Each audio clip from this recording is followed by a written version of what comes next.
En el primer versículo de este libro de Amós, vemos que él se presenta a sí mismo. Él dice las palabras de Amós, que fue uno de los pastores de Tecoa, o un pastor de Tecoa. Quiero decirle, estimado oyente, que Tecoa es un pequeño valle que se ubica hacia el Mar Muerto desde el área de Belén. De hecho, si usted se sitúa en el Herodium, esa fortaleza que construyó Herodes al este de Belén, y mira hacia el sur, usted entonces estará mirando hacia el valle de Tecoa, es decir, el área desde donde vino el profeta Amós. Él era un pastor. En el capítulo 7 se nos dice que era recogedor de frutos. Él recogía los frutos del sicómoro, es decir, el sicómoro era como una higuera. Así que él no era un profeta, ni era hijo de algún profeta. No estaba en la línea de los ministros. Él simplemente era una persona común, como lo es usted y como lo soy yo. Con todo, mientras estaba allí vigilando sus ovejas, Dios le habló a él para que subiese al reino del norte, es decir, a Israel, y profetizara contra ellos. Así que de pronto, él aparece en Betel, aparece este profeta de Dios, Amós, que antes de esto no era nada más que un simple pastor, alguien que estaba recogiendo frutos, pero Dios le habló y él salió y comenzó así a profetizar a la casa de Israel. Y comienza diciendo las palabras de Amós, que profetizó acerca de Israel.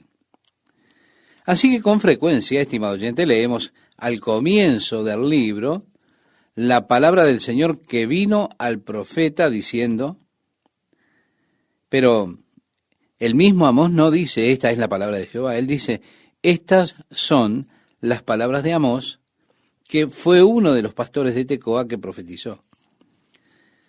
Esto pone, por supuesto, su testimonio divino aquí.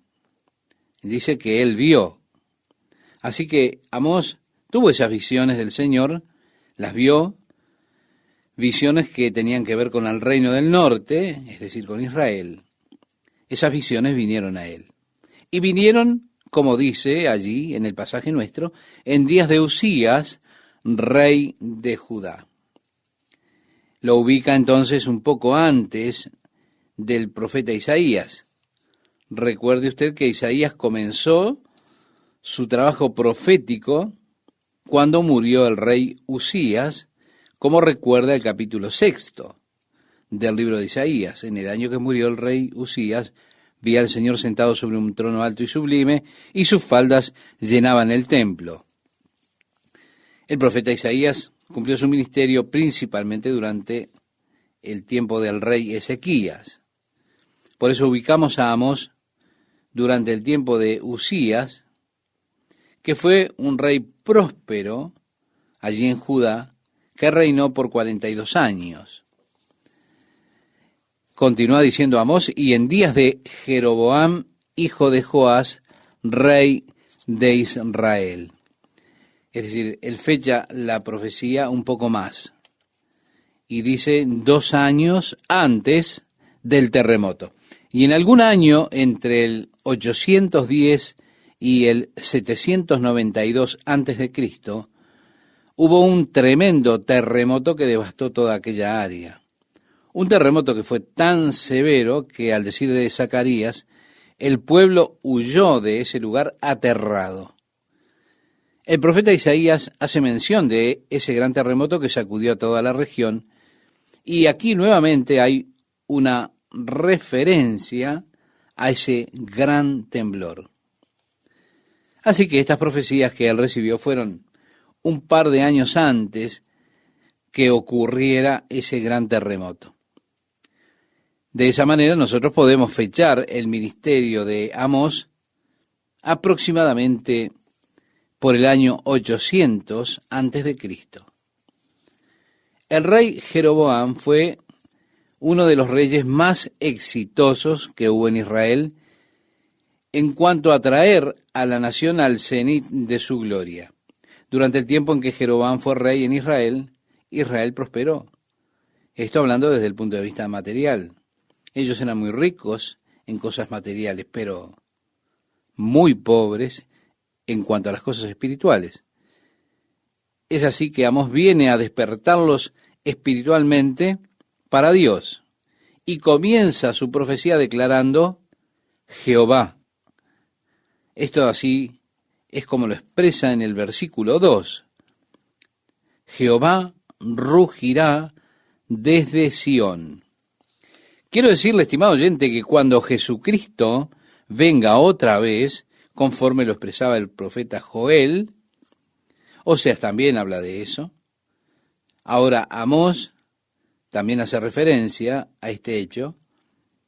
Dice que él rugirá desde Sión y dará su voz desde Jerusalén, y los campos de los pastores se enlutarán, y se secará la cumbre del Carmelo. Así ha dicho Jehová. Dios habla del juicio que ha de venir en contra de aquellas naciones circundantes a Israel. Y en cada una de ellas hace una declaración. Dice el versículo 3, por 3 pecados de Damasco y por el cuarto. Él no está nombrando 3 acusaciones hacia cada una. Él dice por 3 pecados y por el cuarto.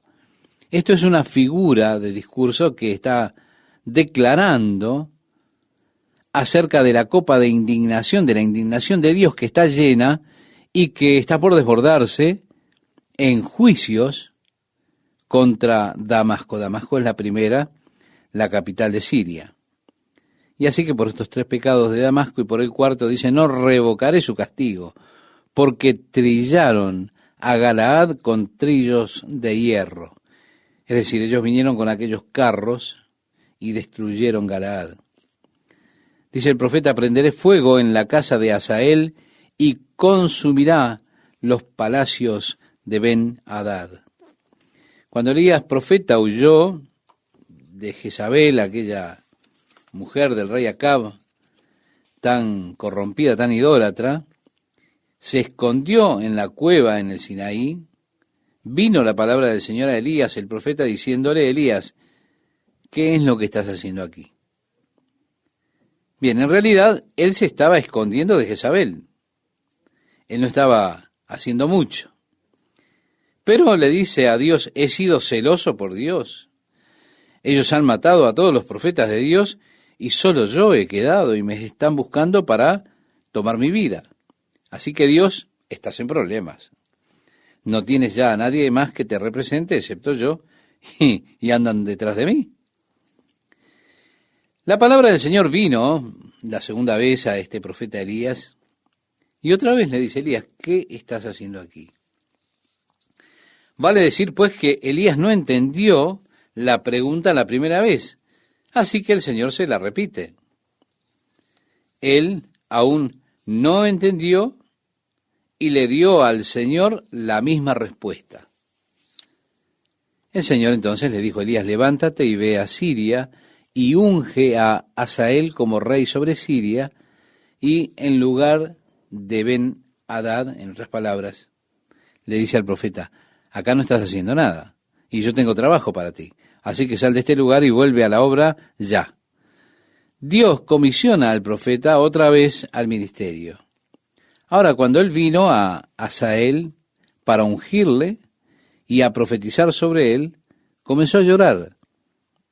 Hazael le dijo, ¿qué es lo que te está sucediendo? ¿Cuál es tu problema? Él dijo, veo la maldad que habrás de hacer al pueblo de Dios. Te veo matando a las mujeres que están encinta. Estoy viendo las cosas crueles que habrás de hacerle a los siervos de Dios. Hazael dijo, ¿soy yo un perro para que hiciera esas cosas? Realmente se puso muy molesto. Con todo, las Escrituras registran que Hazael vino contra Israel e hizo exactamente las cosas que dijo el profeta. Por eso, el tiempo del juicio de Dios llegó. Y dice, por 3 pecados y por el cuarto, hablando contra Damasco. Su castigo no será pasado por alto. Dios de seguro lo castigará. Dios está hablando de castigo. Les enviaré fuego a la casa de Hazael. Ese rey fue ungido por Elías, pero era tan cruel que devoraría, por supuesto, en el juicio de Dios, los palacios de Ben-Hadad. Ben-Hadad, que fue su sucesor, él asesinó a su antecesor para quedarse con el trono. Y dice el profeta, y quebraré los cerrojos de Damasco, y destruiré a los moradores del valle de Abén, y los gobernadores de Bet-Edén, y el pueblo de Siria será transportado a Kir, dice Jehová. Kir era Asiria. Y tal como lo predijo Dios a través de Amós en este pasaje, vinieron los asirios, los capturaron, destruyeron Siria, tomaron los cautivos de Damasco, se los llevaron de regreso a Siria, a Kir. Por lo tanto, la profecía se cumplió literalmente. Bien, él ahora profetiza contra los filisteos y contra el país de los filisteos. Habían 5 ciudades mayores que tenían los filisteos. Yo pienso que 4 de ellas están en la mira de esta profecía. Gaza era una de las ciudades principales de ellos. Después estaba Ecrón, Asdod y Ascalón. Eran las mayores ciudades en territorios filisteos. Así dice entonces la palabra de Dios, a través de este profeta Amós, que continúa con su profecía. En el versículo 6 expresa, así ha dicho Jehová, por 3 pecados de Gaza y por el cuarto, no revocaré su castigo. La acusación que Dios da en contra de ellos viene a continuación. Y le invito a que usted me acompañe leyéndola. Porque llevó cautivo a todo un pueblo para entregarlo a Edom.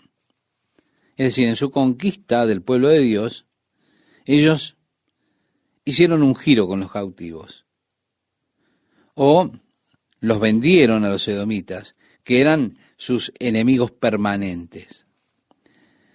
Dice Amós, prenderé fuego en el muro de Gaza y consumirá sus palacios y destruiré a los moradores de Asdod, es decir, la selva costera, y a los gobernadores de Ascalón, que era también otra ciudad costera, y volveré mi mano contra Ecrón y el resto de los filisteos perecerá, ha dicho Jehová el Señor. Ahora, estimado oyente, le quiero hacer una pregunta. ¿Usted conoce algún filisteo? ¿Ha conocido alguno últimamente? Mire, la palabra de Dios se cumple completamente, perfectamente como está expresada. Los filisteos fueron totalmente raídos. No existen más. ¿Se da cuenta? Así que usted seguramente no conoce ninguno. Así ha dicho Jehová, por 3 pecados de Tiro, ahora entramos a hablar de Tiro, que era una ciudad costera, en la cual estaban los cuarteles generales de los antiguos fenicios. Un reino muy rico, muy próspero, poderoso. Sus naves mercantes dominaban el Mediterráneo. Ellos llevaban sus artículos desde el oriente a los mercados europeos. Tiro realmente había sido un amigo muy consistente de Israel, si usted recuerda, cuando el rey David e Irán hicieron un pacto juntos, que después se mantuvo a través del reinado de Salomón, hijo de David. Irán era el rey de Tiro. Él amuebló de cedros los palacios de David y más tarde proveyó para el gran templo de Salomón. Ahora, con el tiempo, Tiro se volvió enemigo de Israel.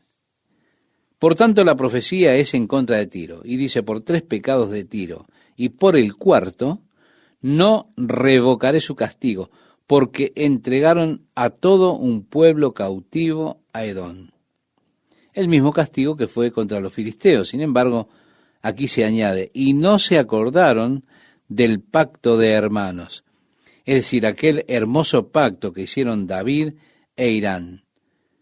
Porque Irán era un gran admirador del rey David.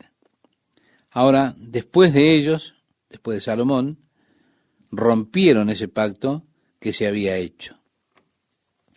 Al ver los juicios de Dios que vienen contra varias de las naciones alrededor de Israel, Siria, los filisteos, Tiro, cerca de los edomitas, luego los amonitas, después los moabitas. En cada caso el juicio vemos que está viniendo por su trato enfermizo o enfermo con el pueblo de Dios, es decir, con los hijos de Israel. El pueblo de Dios estaba equivocado, Dios estaba juzgando a su pueblo porque estaban haciendo mal, pero Dios había dicho, no toquéis, dijo, a mis ungidos, ni hagáis mal a mis profetas. Fue dicho en el libro de las Crónicas, el primer libro, en el capítulo 16, versículo 22. Esto Dios también le dijo a Abraham. Él había prometido a Abraham, bendeciré a los que te bendijeren y maldeciré a los que te maldijeren. Mire, quiero decirle algo, estimado oyente. A mí no me importa cuán equivocados estén los hijos de Israel, pero yo le aconsejo algo, no los toque. ¿Se da cuenta? Mis hijos para mí pueden ser unos traviesos, pero no los toque. Yo corregiré a mis hijos. Ahora, si alguien extraño viniera y tocara a mis hijos, evidentemente me levantaría para defenderlos.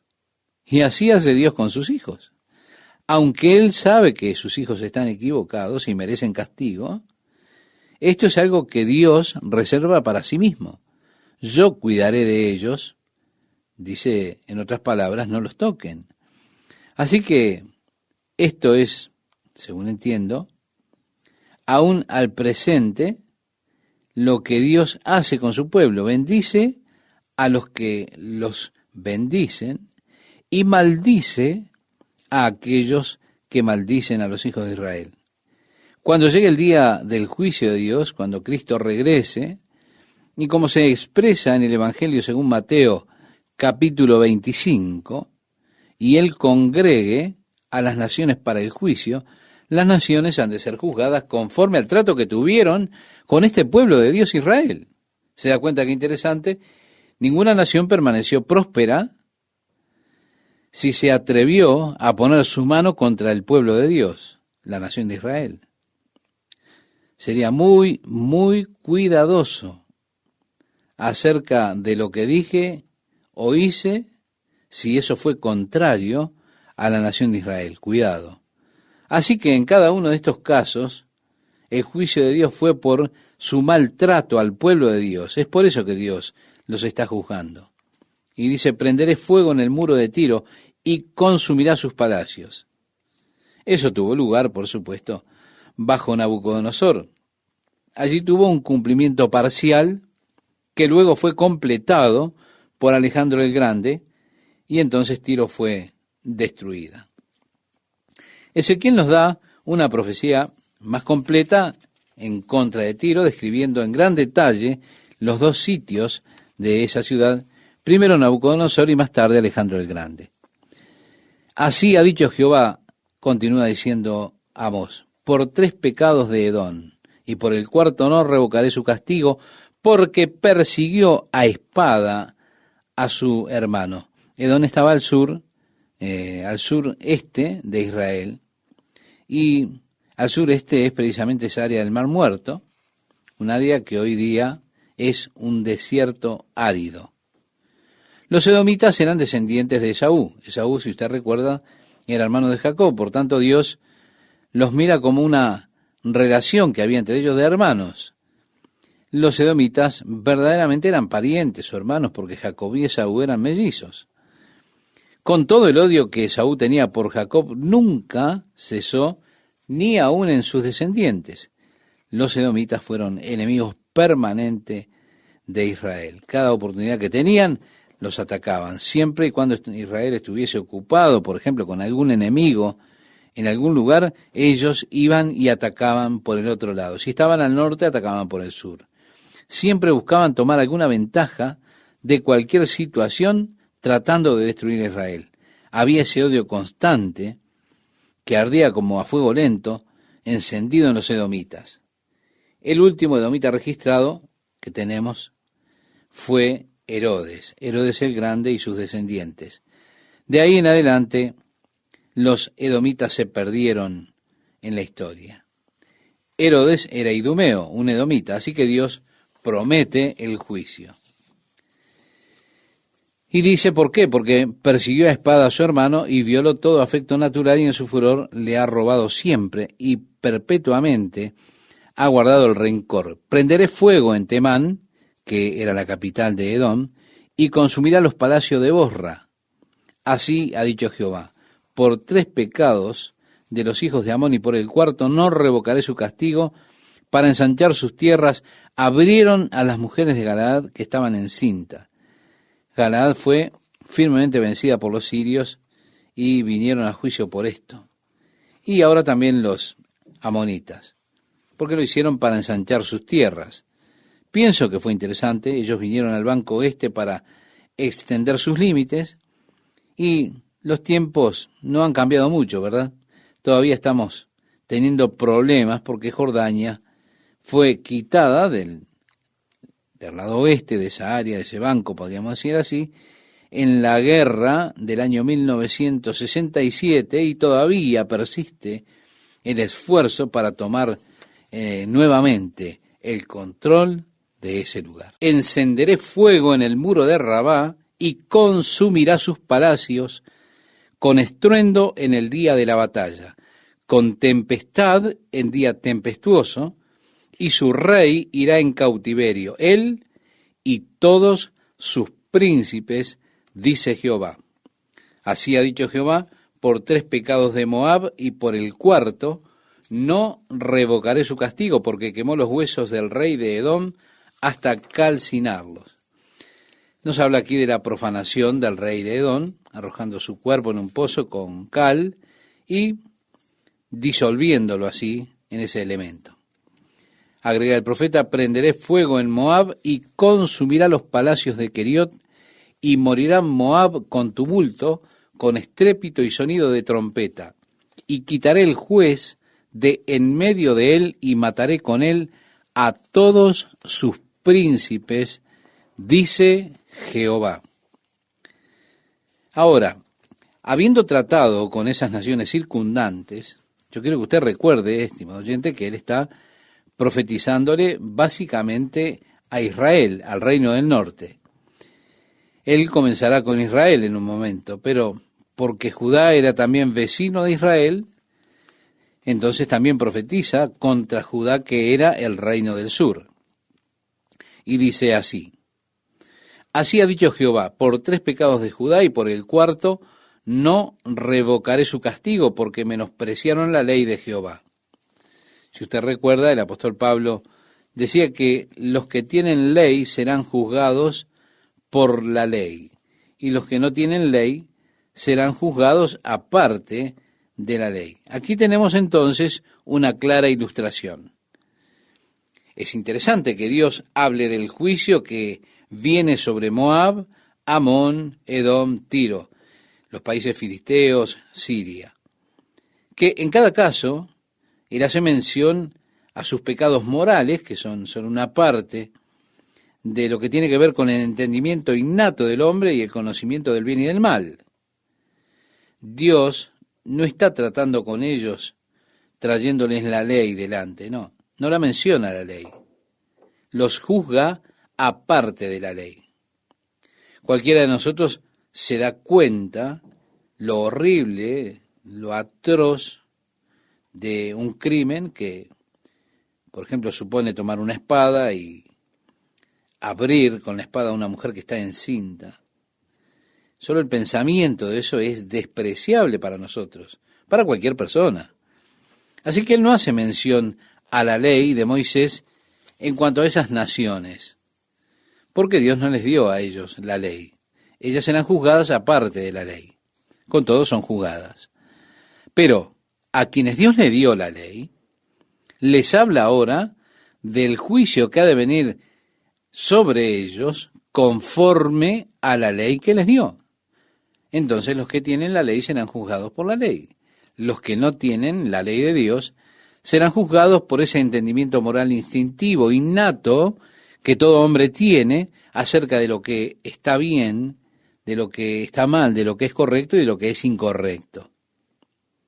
Por eso aquí con Judá, Dios dice que ellos despreciaron la ley del Señor, no guardaron sus ordenanzas y les hicieron errar sus mentiras, en pos de las cuales anduvieron sus padres. Prenderé, por tanto, fuego en Judá, el cual consumirá los palacios de Jerusalén. Así ha dicho Jehová. Y ahora él nuevamente vuelve a profetizar a Israel, para quien él especialmente había sido enviado.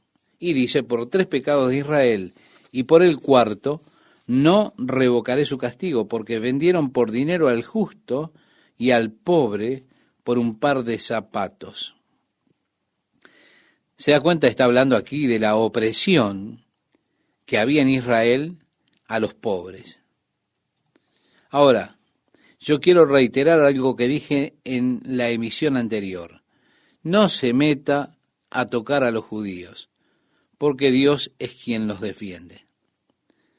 Pero también quiero decirle algo, no oprima a los pobres. ¿Por qué?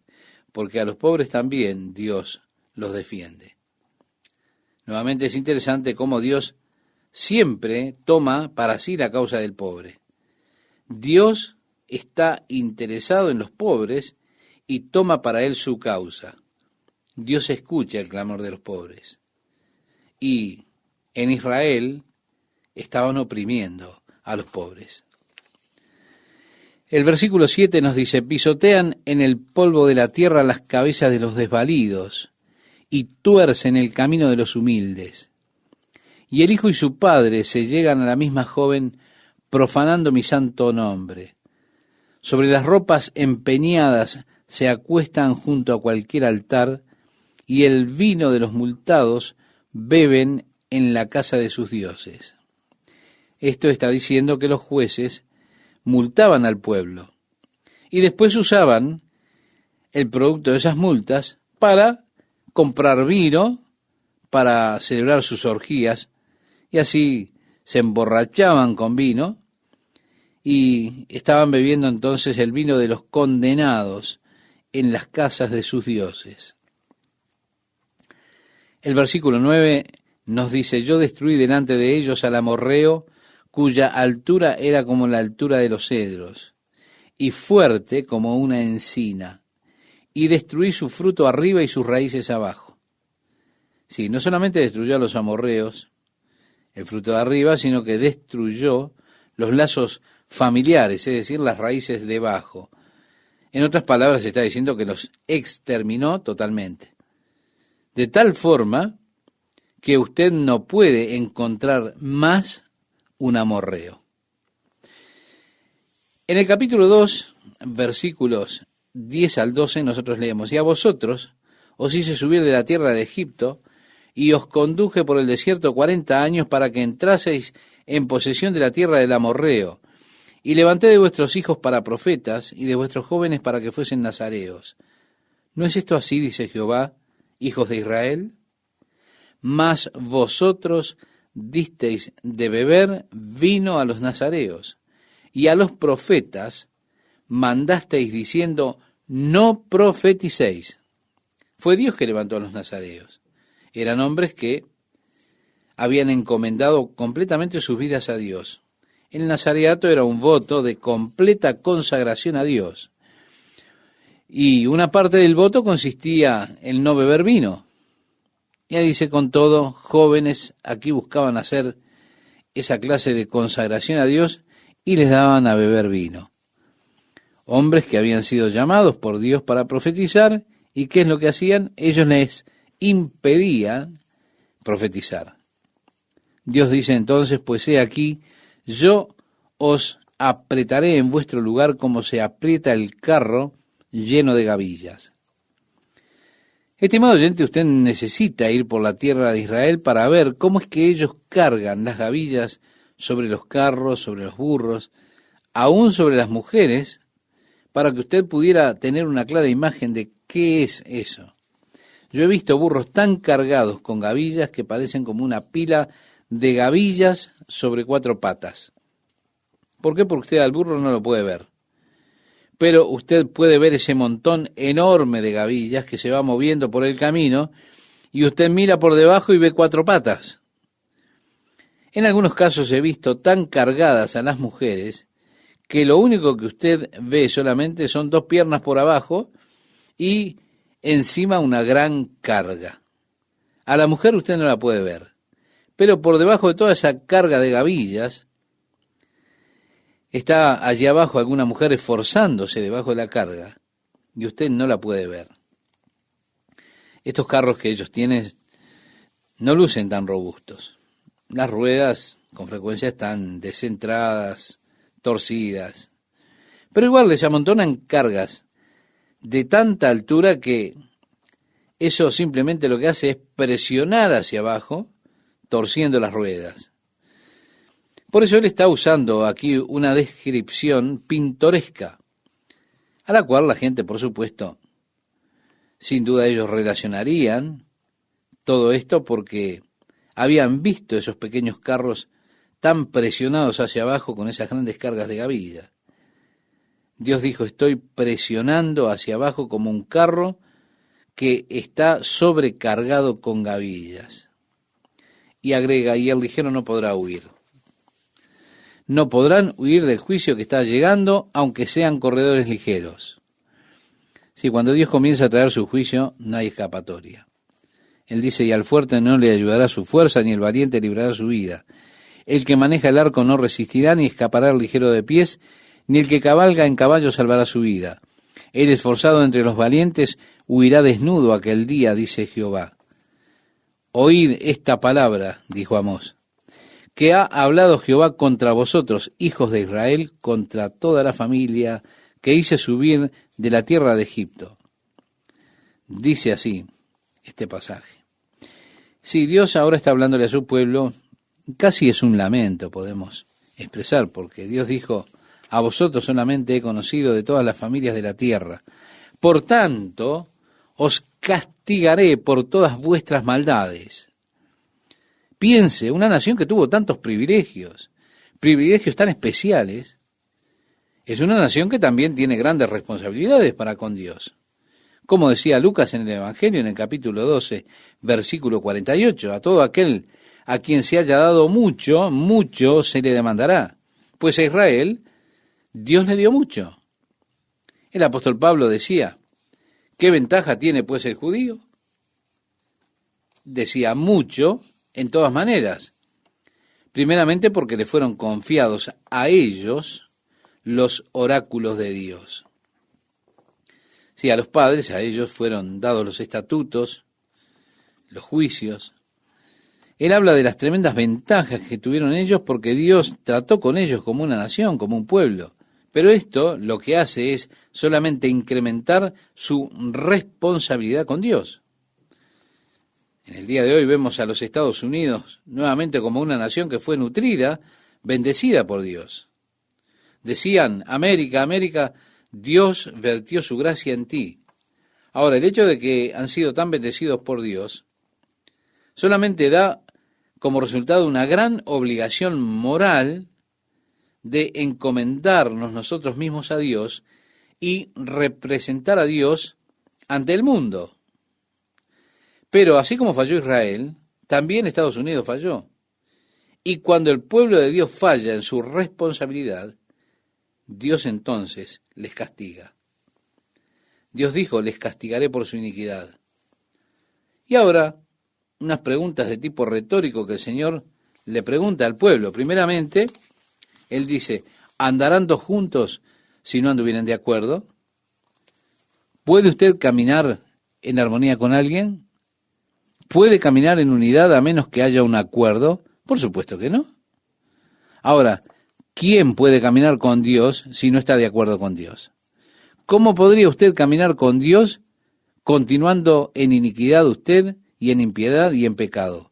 La respuesta es simple, usted no puede. Usted no puede caminar con un Dios que es santo si usted está en un estado de iniquidad. ¿Andarán dos juntos si no estuvieran de acuerdo?, decía el profeta.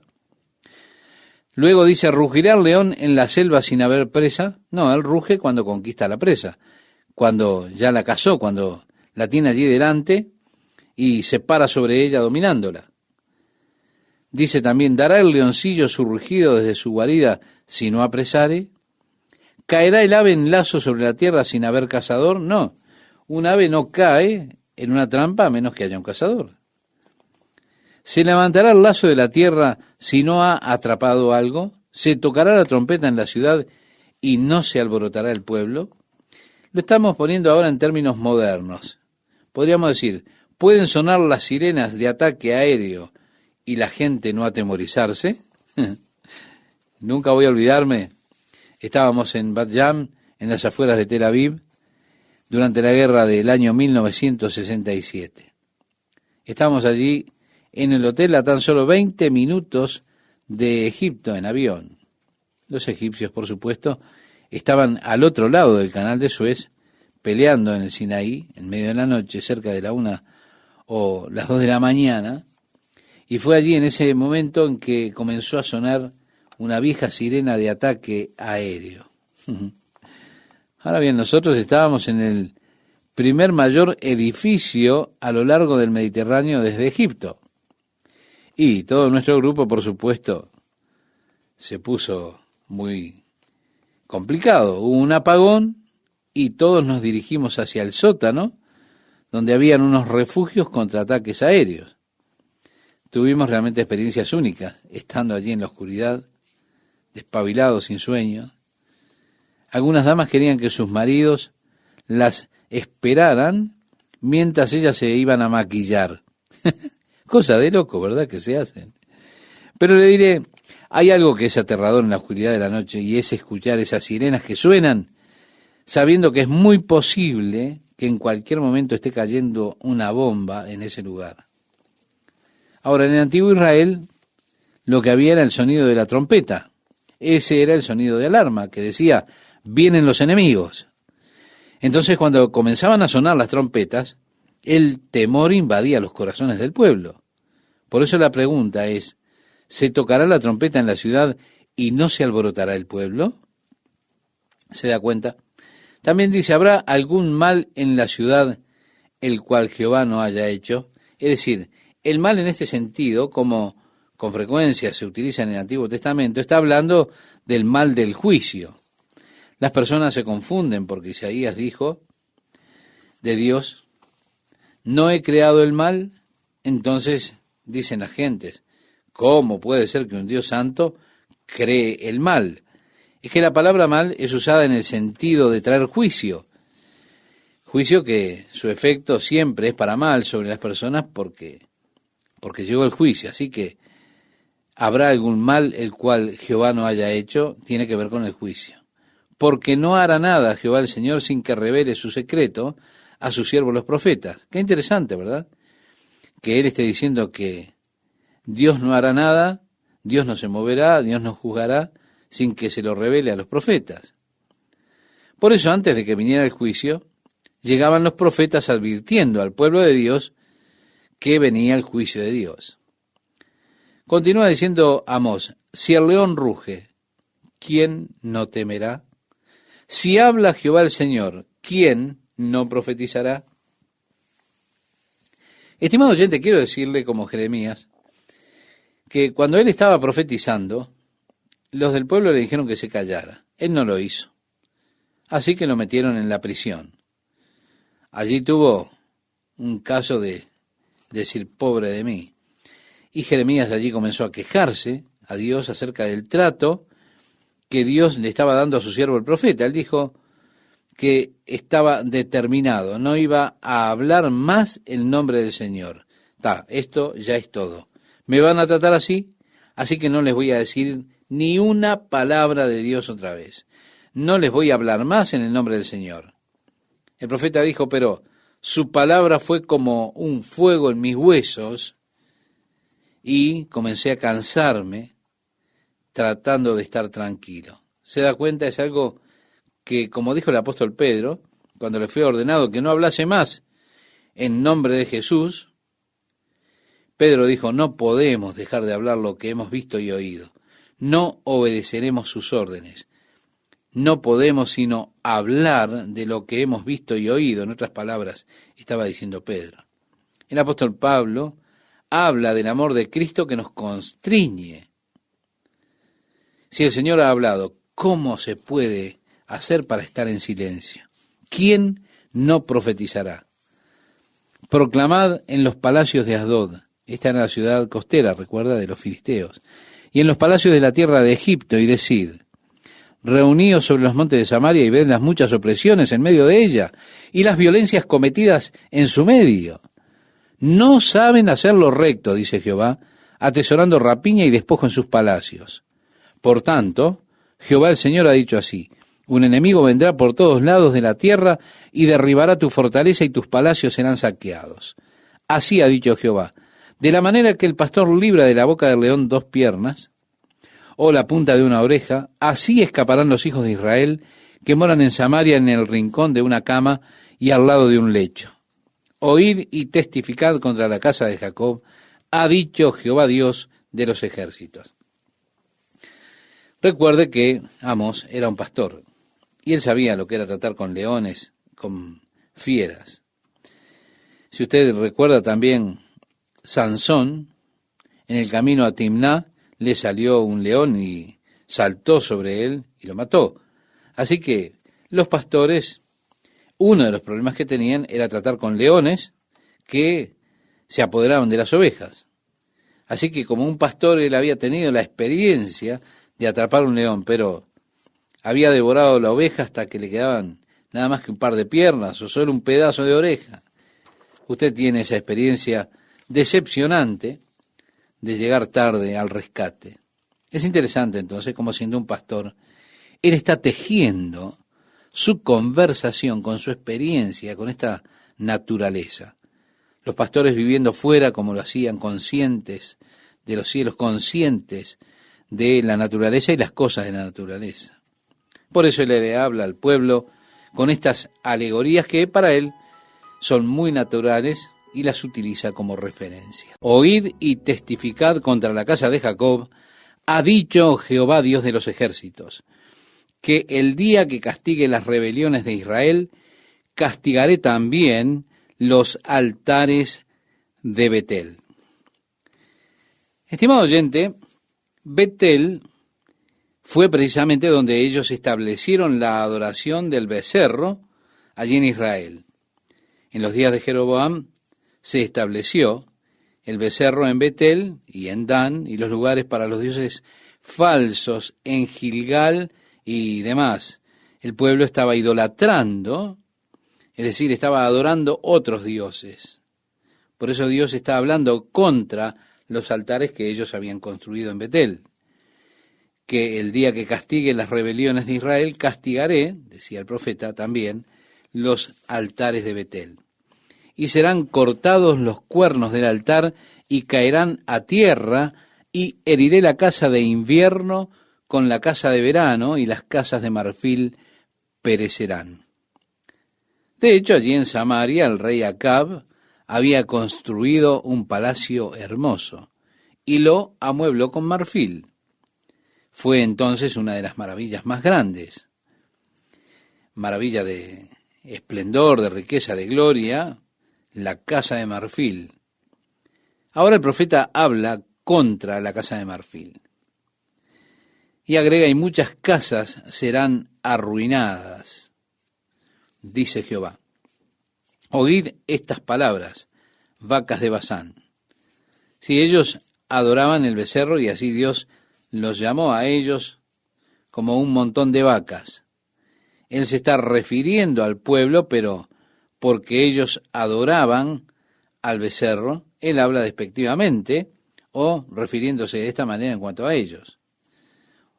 Le dice, oíd esta palabra, vacas de Basán, que estáis en el monte de Samaria, que oprimís a los pobres y quebrantáis a los menesterosos, que decís, a vuestros señores traed y beberemos.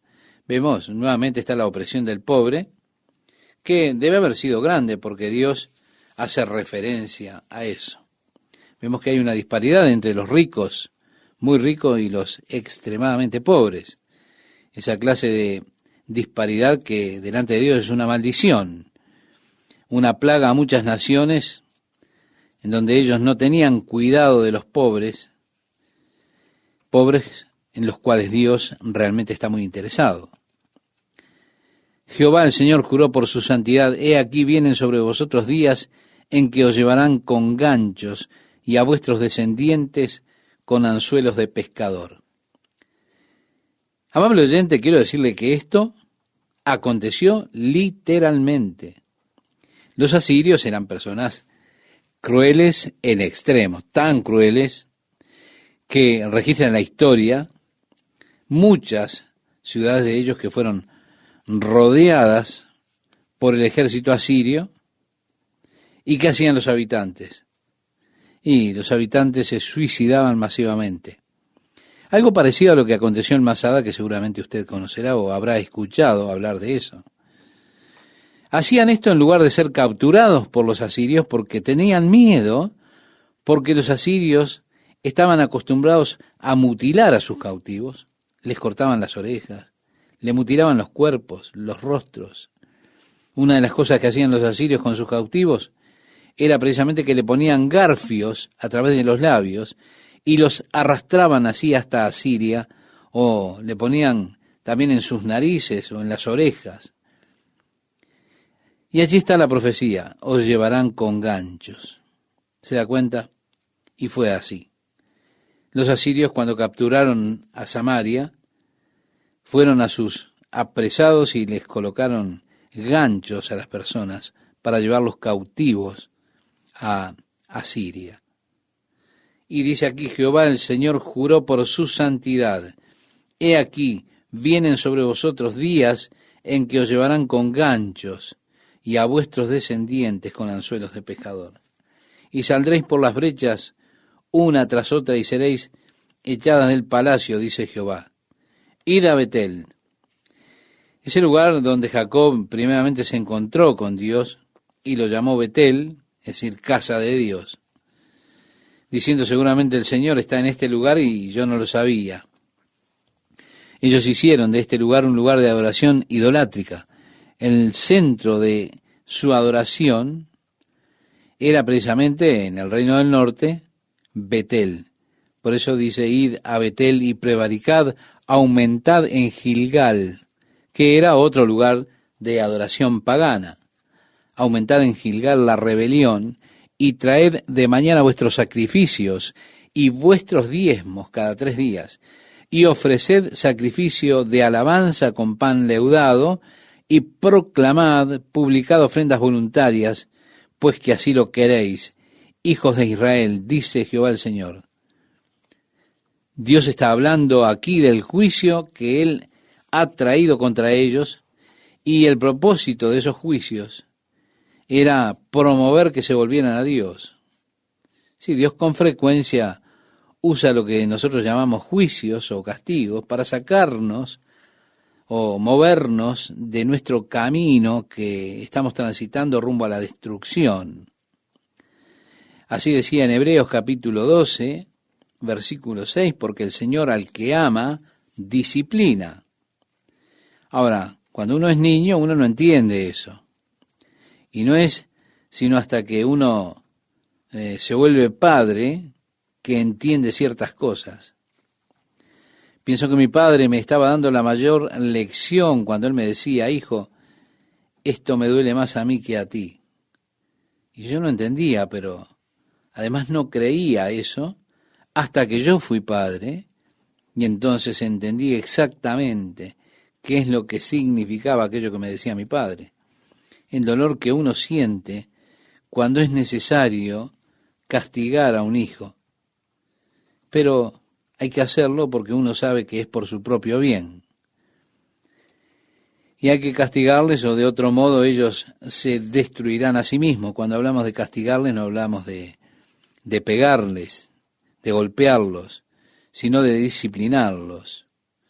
Usted no quiere infligirle el dolor de una disciplina, pero usted tiene que enseñarle a su hijo de alguna forma los peligros que tienen las actividades que está llevando adelante. Así que usted se esfuerza en disciplinarlo aunque le cause un dolor extremo hacerlo.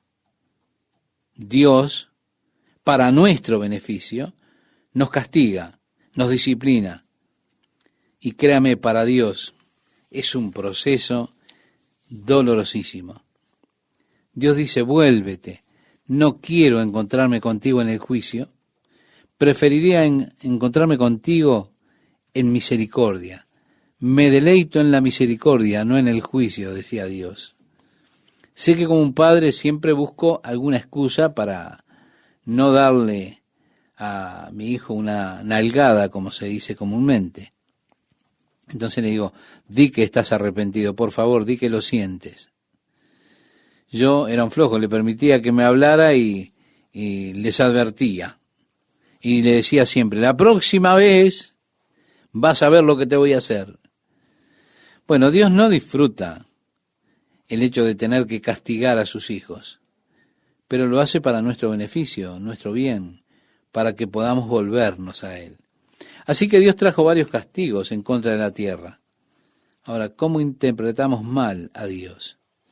Siempre que un castigo viene, un juicio viene, de alguna forma, en nuestra mente imaginamos que Dios está enojado con nosotros, que está ardiente en ira, está malo. Con frecuencia nos viene la imagen quizá de nuestro Padre enojado con nosotros, porque no lo entendíamos. Después de ser castigado, con frecuencia iba a mi cuarto y comenzaba a llorar. Y decía, nadie me ama, pienso que ni mi perro me ama más. Ya nadie me ama cuando recibía el castigo, ¿se da cuenta? Son esos traumas emocionales que tiene un niño. Cuando en el jardín del Edén, después que Adán pecó, el Señor vino, yendo tranquilo del día, caminando hacia él. ¿Adán qué hizo? Adán se escondió de la presencia del Señor. Se escondió porque se dio cuenta que estaba desnudo. Dios dijo allí, Adán, ¿dónde estás? Eso no fue un grito de un policía arrestando a una persona. No. Ese ¿dónde estás de Dios? Fue el llanto de un padre quebrantado. Muchas veces nosotros leemos esos pasajes y pensamos, oh amigo, aquí está, le va a apretar el cuello. Le está diciendo, ¿dónde estás? Asómate porque te voy a reventar. No. Usted tiene que leer esto y escuchar la voz de llanto de Dios. Adán, ¿qué es lo que has hecho? Cuando Dios pudo ver el efecto o las consecuencias que tenían la transgresión de Adán sobre toda la raza humana, usted incluido, estimado oyente, y yo también, y lo que hemos sufrido, lo que la humanidad ha sufrido por esa acción de Adán, entonces podemos pensar cómo fue que dijo Dios, Adán, ¿dónde estás? Sí, Dios al que ama castiga y el propósito, reiteramos, es llevarnos siempre de vuelta a Dios y sacarnos del camino de autodestrucción. Dios conoce que de seguir nosotros en ese camino es para que nos destruyamos, así que Dios habla de aquellas cosas y dice a través de Amós, os hice estar a diente limpio en todas vuestras ciudades y hubo falta de pan en todos vuestros pueblos, mas no os volvisteis a mí, dice Jehová. Vemos, él había permitido la escasez de alimento y con todo la gente no se volvía a Dios. También os detuve la lluvia. Empezó a obrar en los patrones climáticos y así entonces, 3 meses antes de la siega, detuvo la lluvia. E hice llover sobre una ciudad y sobre otra ciudad no hice llover, sobre una parte llovió y la parte sobre la cual no llovió se secó. Y venían 2 o 3 ciudades a una ciudad para beber agua y no se saciaban, había sequía en la tierra. Con todo, dijo Dios, no os volvisteis a mí, dice Jehová. Os herí con viento solano y con oruga, la langosta devoró vuestros muchos huertos. Está hablando de la mosca blanca también. Con todo, el Señor dijo, no se volvieron a mí. Envié contra vosotros mortandad tal como en Egipto. Si recuerda aquellas infecciones virales y todo lo demás. Maté a espada a vuestros jóvenes, con cautiverio de vuestros caballos, e hice subir el hedor de vuestros campamentos hasta vuestras narices, mas no os volvisteis a mí, dice Jehová. Os trastorné como cuando Dios trastornó a Sodoma y a Gomorra. Se recuerda, con fuego y terremotos. Y dice además, si fuisteis como tizón escapado del fuego, mas no os volvisteis a mí, dice Jehová. Por tanto, de esta manera te haré a ti, oh Israel, y porque te he de hacer esto, prepárate para venir al encuentro de tu Dios, oh Israel. Pero ahora esto no se trata de encontrarse con Dios en términos amigables, sino encontrarse con Dios para enfrentar su juicio. Qué momento duro, ¿verdad? Prepárate para venir al encuentro de tu Dios, oh Israel. Es necesario e importante que cada uno de nosotros se prepare. ¿Por qué, estimado oyente? Porque cada uno de nosotros, un día, finalmente, habremos de estar delante de Dios. Dice en Apocalipsis, al final en el capítulo 20, versículo 12, o mejor dicho, 11 y 12, este pasaje que usted puede leer después, si desea hacerlo, y vi un gran trono blanco y al que estaba sentado sobre él, de cuya presencia huyó la tierra y el cielo, y no fue hallado lugar para ellos. Y vi a los muertos pequeños y grandes estar en pie delante del trono, y abriéronse los libros. Abrióse también otro libro, que es el libro de la vida, y los muertos fueron juzgados de acuerdo con las cosas escritas en los libros según sus obras. Sí, todos los muertos. La muerte y el infierno entregaron los muertos que estaban en ellos, y cada hombre fue juzgado conforme a las cosas que estaban escritas en el libro.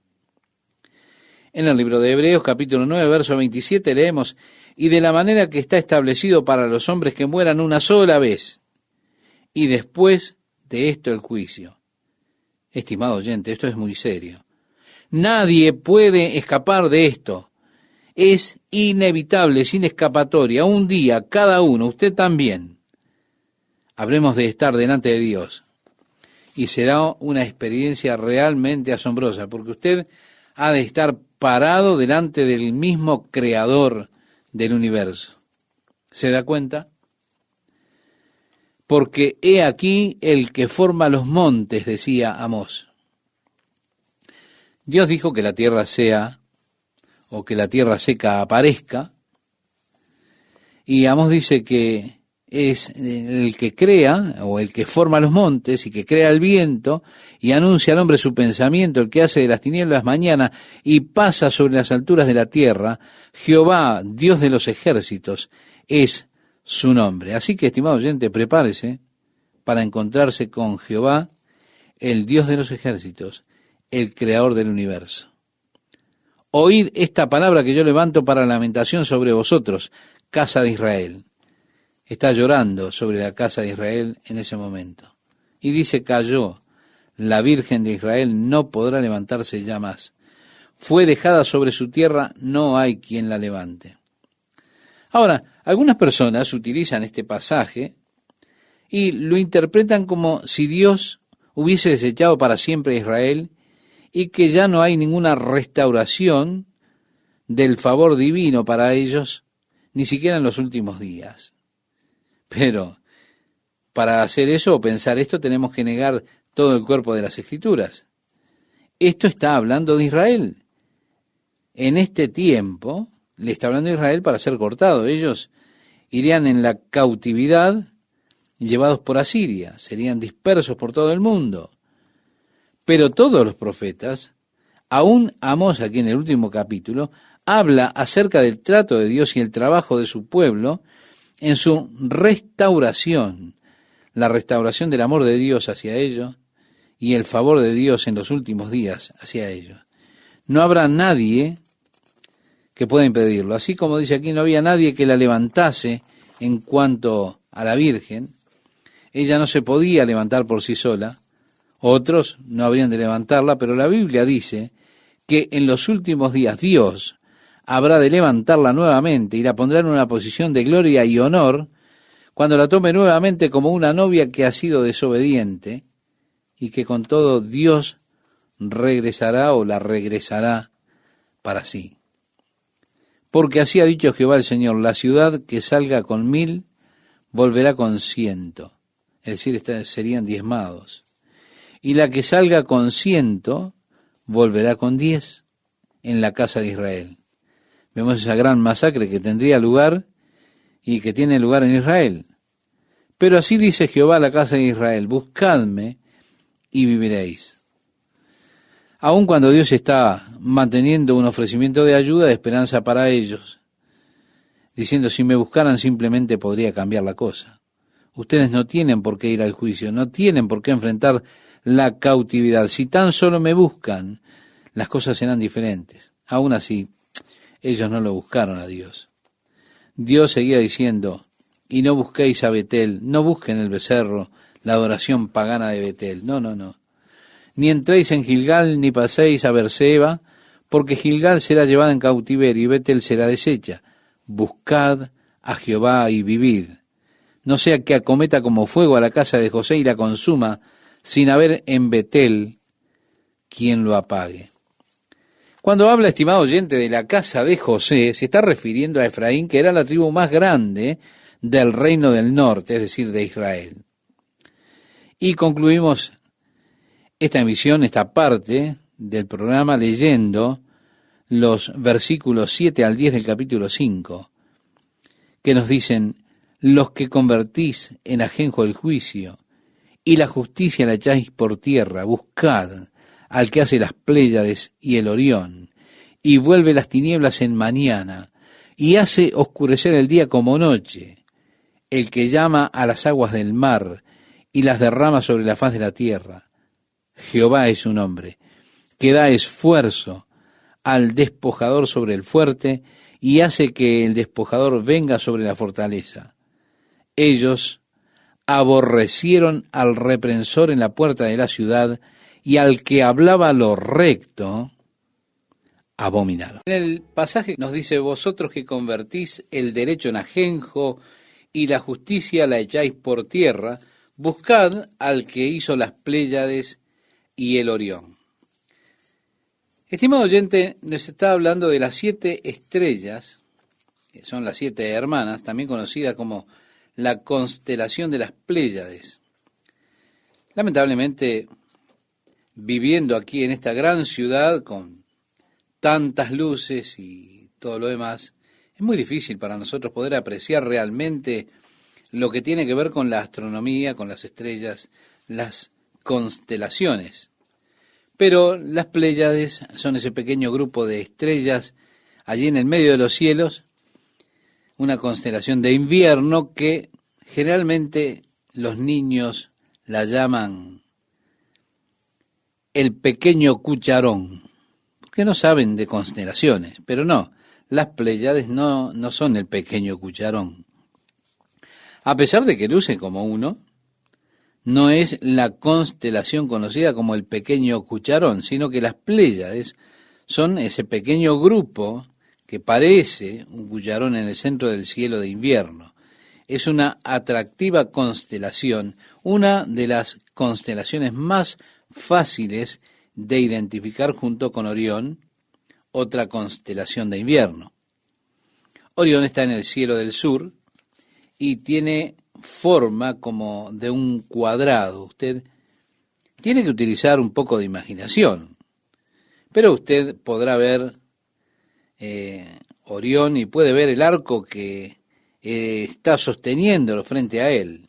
Bien, él no está teniendo muy buena puntería porque el toro al que él le está por disparar está debajo de él. Y usted puede ver los cuernos del toro. Ahora, si usted mira cuidadosamente, usted podrá ver sus perros persiguiéndolo a través del cielo de invierno cuando cada noche Orión se dirige al sur. Sí, sus perros persiguiéndolo en el cielo del hemisferio norte. Pero nuevamente Orión es una constelación fascinante, es muy fácil verla entre las constelaciones de invierno. Volviendo a nuestro estudio, tenemos aquí un hombre que era pastor. Usted sabe que una persona así vive cerca de la naturaleza. Él estaba fuera de la casa la mayor parte del tiempo, viviendo cerca de la naturaleza. Entonces es que él habla de las 7 estrellas, las 7 hermanas, la constelación de las Pléyades y de Orión. Buscad al que hizo las Pléyades y el Orión. En la constelación de Orión, la parte izquierda de Orión es la estrella Betelgeuse. Betelgeuse tiene 415 millones de millas de diámetro. Si usted pudiera cortar por el centro a Betelgeuse, dejando una corteza de 100 millones de millas de espesor, usted podría meter nuestro Sol, el Sol de nuestro sistema, dentro de Betelgeuse y dejar que la Tierra gire a su alrededor, y usted todavía tendría varios millones de millas de reserva. Fíjese qué grandeza. El Señor que hizo las Pléyades y Orión. El Señor que hizo las Pléyades y Orión, dice, búsquenlo a Él. No hay ayuda en la adoración pagana, en los ídolos que ustedes han hecho, en los dioses que han creado, en su propia imaginación. Pero sí hay ayuda en el Dios vivo y verdadero, el creador de los cielos y la tierra.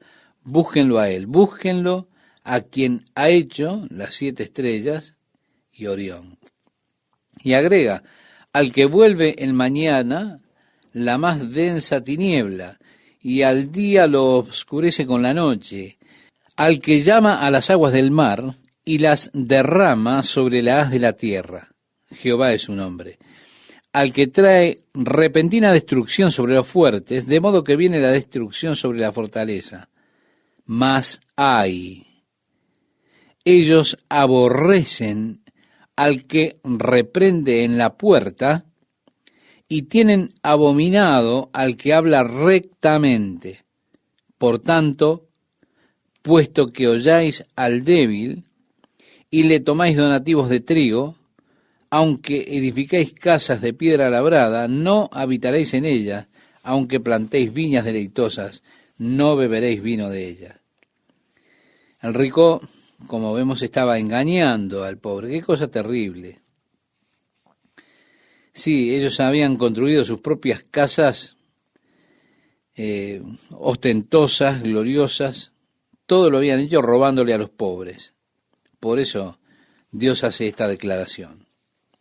Ellos habían llegado a la cima de su gloria y poder en el reino del norte, pero no habrían de disfrutar de sus beneficios. Dice Dios, porque yo sé cuán numerosas son vuestras transgresiones y cuán agravados vuestros pecados. Vosotros que sois adversarios al justo y tomáis cohecho, y a los menesterosos los apartáis de su derecho ante los tribunales. Por tanto, aquel que es prudente guardará silencio en ese tiempo, porque el tiempo es malo. Buscad el bien y no el mal para que viváis. Y así Jehová de los ejércitos estará con vosotros, como decís que está. Aborreced lo malo y amad lo bueno. Estimado oyente, aquí se nos exhorta a buscar el bien y no el mal, y también a odiar el mal y amar el bien. Recuerda cuando Satanás estuvo delante de Dios con los hijos de Dios en el relato del libro de Job. Dios le dijo a Satanás, ¿dónde has estado? Satanás le respondió, en otras palabras, de aquí para allá, por la tierra, de un lado al otro. Y Dios le dice, ¿has considerado a mi siervo Job, hombre justo, perfecto, temeroso de Dios y apartado del mal? En otras palabras, un hombre que ama el bien y odia el mal. Sí, la Biblia dice que el temor de Jehová es el principio de la sabiduría, pero también declara que el temor de Jehová es aborrecer el mal. Ahora estamos viviendo en una era en la cual hay toda clase de presiones liberales acerca de no aborrecer el mal, sino tolerar el mal.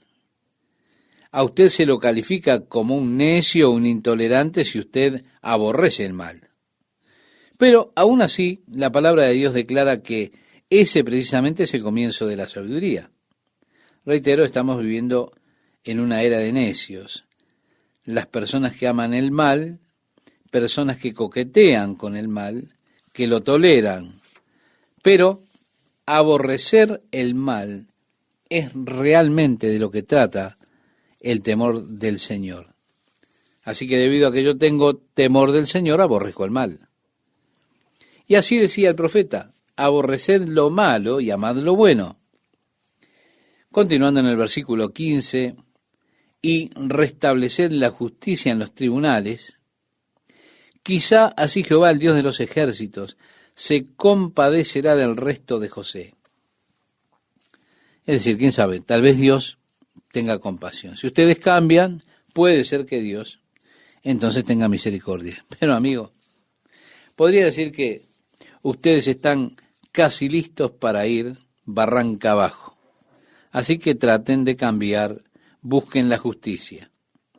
Ya en el verso 16 leemos, por tanto así dice Jehová, el Dios de los ejércitos, el Señor, por todas las calles habrá lamentos, y en todas las afueras de la ciudad dirán, ay, ay.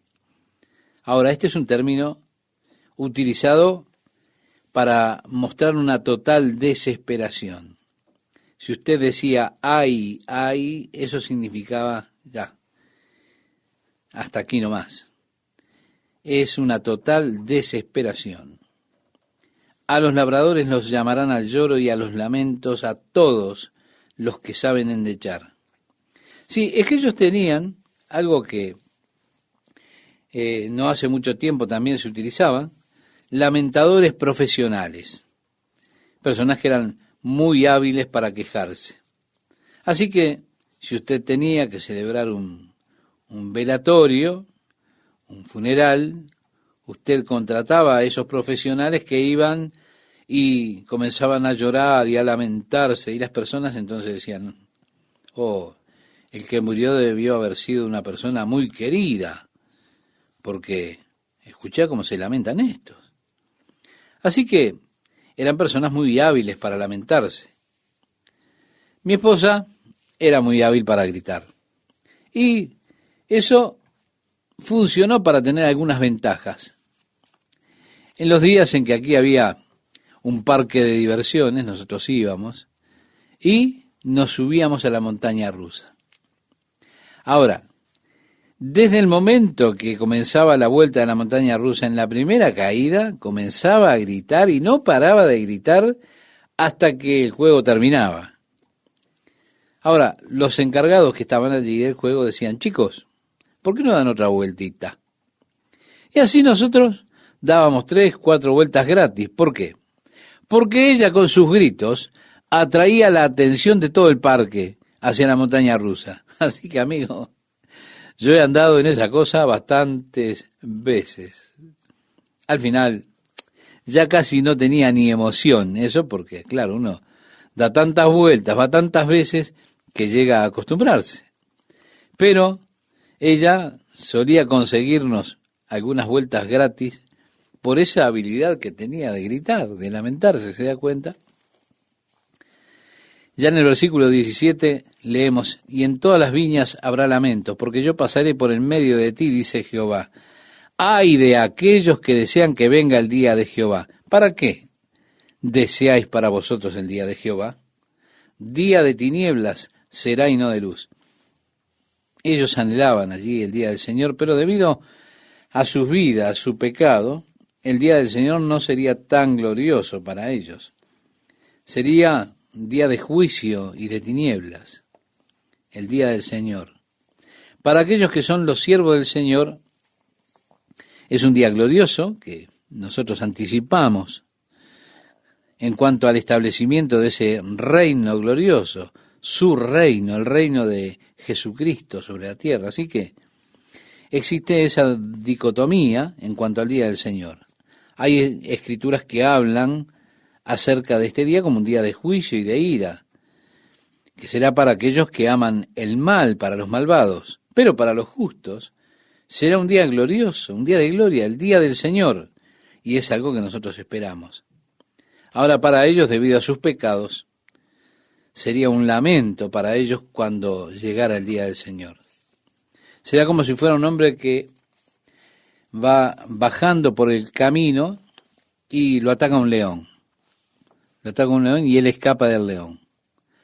No camina muchos pasos cuando un oso lo ataca.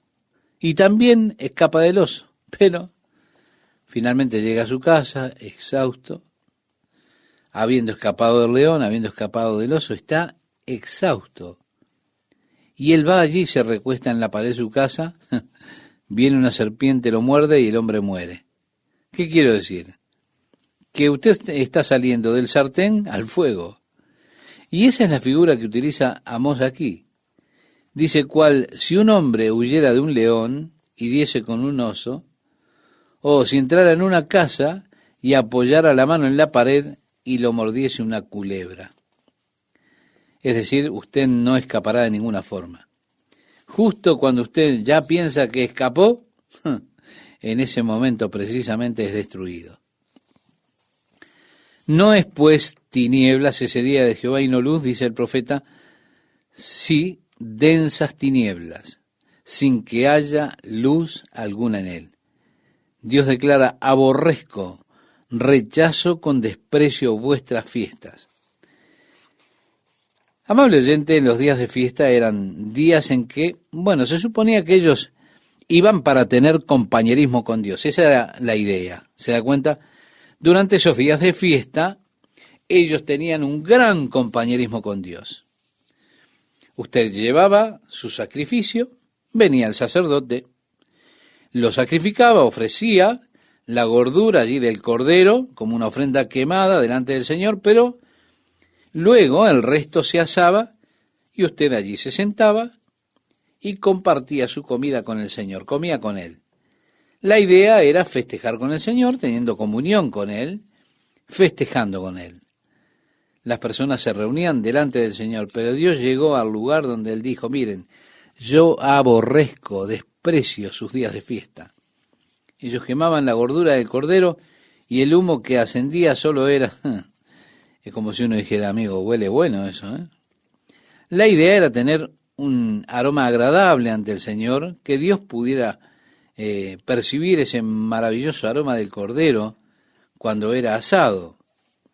Dios dice, y no me serán gratas vuestras asambleas solemnes, pues aunque me presentéis holocaustos con vuestras ofrendas vegetales, no los aceptaré. Ni miraré propicio los sacrificios de vuestros animales cebados. Quita delante de mí, oh Israel, el estruendo de tus cánticos, ni oiga yo la melodía de vuestras violas. Sino al contrario, fluya torrentoso el juicio como aguas, y la justicia como corriente poderosa. Hay muchas personas que están pasando por actitudes que tienen que ver con la religión, como dijo Jesús a la iglesia de Éfeso en Apocalipsis capítulo 2. Yo conozco tus obras y tu trabajo y paciencia, y también cómo había podido descubrir aquellos que se decían que eran profetas y no lo eran, y ustedes los quitaron. Nuevamente menciona esto, pero él dice, pero tengo esto contra ti, que has dejado tu primer amor. Ellos tenían las actitudes, pero habían perdido la emoción. Y Dios está más interesado en los aspectos interiores, espirituales, que en aquellos aspectos externos de la religión. Hay muchas personas en el día de hoy que pasan por esos aspectos externos de la religión, pero no hay una sincera emoción en su interior, un sincero sentimiento dentro de ellos. Y Dios está buscando un corazón que esté lleno de amor hacia Él, hacia lo bueno, hacia las personas de Dios. Él quiere ese aspecto interior, no quiere atavíos religiosos, obras religiosas externas, formas religiosas, no. Él quiere un corazón que se encienda por Él. Así que Dios dice, yo no escucharé su música, no oleré sus ofrendas, no las aceptaré. Sino al contrario, ¿verdad? Bueno, eso es lo que yo quiero. Yo quiero que ustedes comiencen a vivir bien, es lo que dice Dios. Quiero que empiecen a ser justos, honestos, rectos. Eso es lo que yo deseo. Y agrega, ¿acaso me presentasteis a mí sacrificios y ofrendas vegetales en el desierto 40 años, oh casa de Israel? Antes bien, alzasteis la tienda de vuestro rey y el pedestal de vuestras imágenes, la estrella de vuestro Dios que hicisteis para vosotros. Por tanto, os llevaré en cautiverio más allá de Damasco. Sí, la realidad histórica, el cumplimiento de la palabra de Dios revela que ellos fueron cautivos más allá de Damasco. Es decir, ellos fueron llevados cautivos por todo el camino a Asiria. Y así dice, por tanto, llevaré en cautiverio más allá de Damasco, dice Jehová, cuyo nombre es el Señor de los ejércitos. A estas alturas, estimado oyente, Asiria no era una amenaza para ellos. No. Siria era una amenaza. Damasco, todo el tiempo, era una amenaza para ellos. El rey Hazael era la gran amenaza para ellos ahora, pero aún así dice Dios, miren, ellos no serán los únicos. Ustedes irán cautivos más allá, incluso hasta Asiria. Vemos como nuevamente la maravillosa palabra de Dios es tan verdadera, tiene un cumplimiento tan exacto que usted puede confiar plenamente en la palabra de Dios.